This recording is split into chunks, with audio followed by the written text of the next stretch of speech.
যে মৃত্যুৱে অমৰ কৰে কাৰোবাক।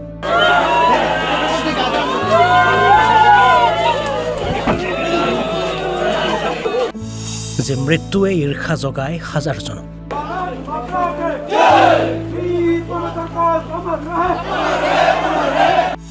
যে মৃত্যুক জিনাৰ হাবিয়াস থাকে সকলোৰে আৰু সেই মৃত্যুক জিনি স্বগৃহত উপস্থিত হ'ল শ্বহীদ প্ৰাণেশ্বৰ কোচ।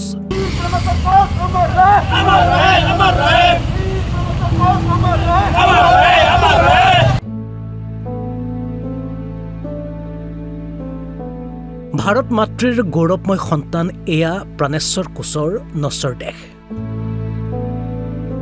শেষ বিন্দু উশাহৰলৈকে দেশ মাতৃৰ বাবে প্ৰাণ উচৰ্গা কৰি এয়া বীৰ পুত্ৰ উভতি আহিছে কোকৰাঝাৰৰ মাগুৰমাৰী গাঁৱৰ স্বগৃহলৈ। দেওবাৰে নক্সালবাদীৰ বিৰুদ্ধে যুঁজ দি ঝাৰখণ্ডত দেশৰ বাবে প্ৰাণ আহুতি দিছিল CRPFৰ বীৰ জোৱান প্ৰাণেশ্বৰ কোচে।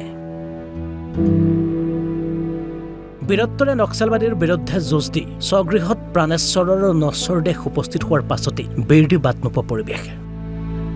সমান্তৰালভাৱে সকলোফালে কান্দোনৰ ৰোল।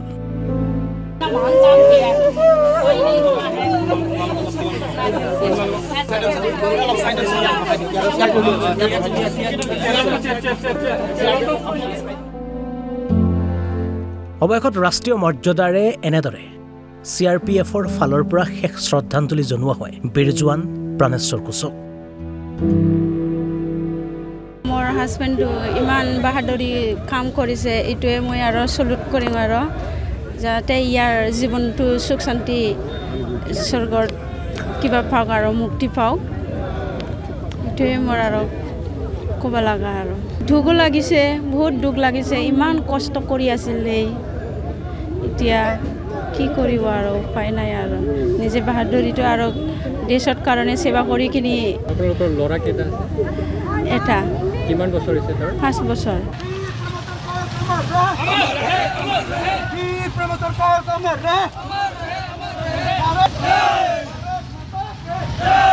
মই পিতৃ হৈ ল'ৰাটোৰ কাৰণে খুব গৌৰৱান্বিত কৰিছোঁ।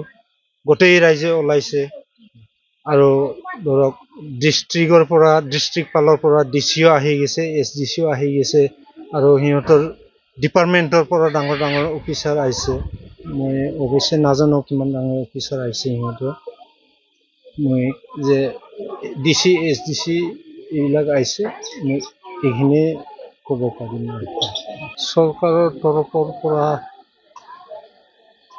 মোক কোৱা হিচাপত আমি আমাৰ ফালৰ পৰা চৰকাৰৰ কথা কৈ আছো যে আমাৰ ফালৰ পৰা আপোনালোকৰ কিবা কি বেনিফিট কি পাব লাগে নাপাব লাগে, এইটো এতিয়া সম্পূৰ্ণ আমাৰ দায়িত্ব বুলি স্বীকাৰ কৰিছে।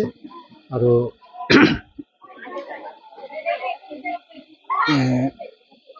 এনেকুৱাকৈ স্বীকাৰ কৰিছে আৰু আপোনালোকে অফিচৰ লগত যোগাযোগ কৰিব নালাগে, আমি নিজে আহি যাম ঘৰত, আমি যিমান পাৰে সহায় কৰি থাকিম, এইটো কাম চেছ নোহোৱালৈকে আপোনালোকে কষ্ট কৰিব নালাগে, এনেকৈ কৈ মোক বুজাই দিছে। আৰু চাকৰি দিব আৰু কিবা চাকৰি দিবতো কৈ আছিল। মোৰ ল'ৰাটো মানে মোক সুধিছে আৰু যে আপোনাৰ ল'ৰা আছে নেকি, এনেকুৱা মানে উপযুক্ত মেট্ৰিক পাছ হোৱা। মই কৈ দিছোঁ যে আছে, এজন PU পাছ কৰা আছে, এইটো যদি আপোনালোকে দিয়ে তেনে মোৰ কোনো আপত্তি নাই, এইটো পাৰিলে কৰি দিয়ক ছাৰ বুলি কৈছে।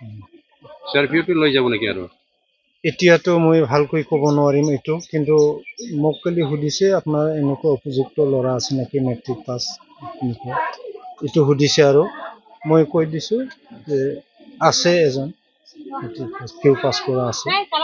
সিহঁতে যি ক'ব লাগে মোক কৈয়ে দিছে আৰু মোৰতো আৰু ক'ব লগা নাই। এই প্ৰাপ্যখিনি চৰকাৰ নিজেই স্বীকাৰ কৰিছে, আপোনালোকে কষ্ট কৰিব নালাগে, আমি খবৰ লৈ থাকিম, আমাৰ দায়িত্ব আমি মানে কৰিয়ে থাকিম আৰু কৰি দিম বুলি কৈছে। মই শ্বহীদ হোৱাটো একফালৰ পৰা দুখ লাগিছে আৰু একফালৰ পৰা উগ্ৰপন্থীৰ লগত যিটো যুঁজ বাগৰ কৰিছে এইটো মই মানে খুব গৌৰৱ অনুভৱ কৰিছোঁ আৰু যিহেতু দেহৰ কাৰণেইতো কৰিছে তাৰ কাৰণে মই গৌৰৱান্বিত আৰু লাষ্টলৈকে মানে উগ্ৰপন্থীৰ লগত যুঁজি নিজে প্ৰাণ আহুতি দিব লগা হ'ল। वीर बलिदानी प्राणेश्वर कोच के अंतिम संस्कार में हम लोग यहाँ आज शामिल हो रहे हैं। कल प्रातःकाल एक खुफिया सूचना मिली थी कि कुछ नक्सली बोकारो के जंगल में इकट्ठे हुए हैं। इसमें ये अभियान CRPF द्वारा चलाया गया था। इस अभियान के दौरान 2 कुख्यात नक्सलियों को मार गिराया गया और इसी अनुक्रम में हमारे वीर बलिदानी प्राणेश्वर कोच ने भी अपने प्राणों का उत्सर्ग किया। बहुत ही बहादुर और शौर्य और अदम्य साहस का परिचय उन्होंने अपने सेवा काल में दिया। DG CRPF की तरफ से और पूरे देश की तरफ से हम उनको आज नमन करते हैं। फैमिली CRPF फैमिली का वो हिस्सा है और पूरा CRPF बल उनके साथ हमेशा खड़ा रहेगा। जो उनके स्वत्वों का भुगतान होना है, जो उनको नौकरी का प्रावधान है केंद्रीय सरकार की तरफ से भी और असम सरकार की तरफ से भी उनको एक नौकरी का ऑफ़र हुआ है। असम सरकार ने 50 लाख रुपए की घोषणा की है और साथ ही CRPF की तरफ से भी हमेशा उनका साथ, परिवार का साथ हम लोग खड़े रहेंगे।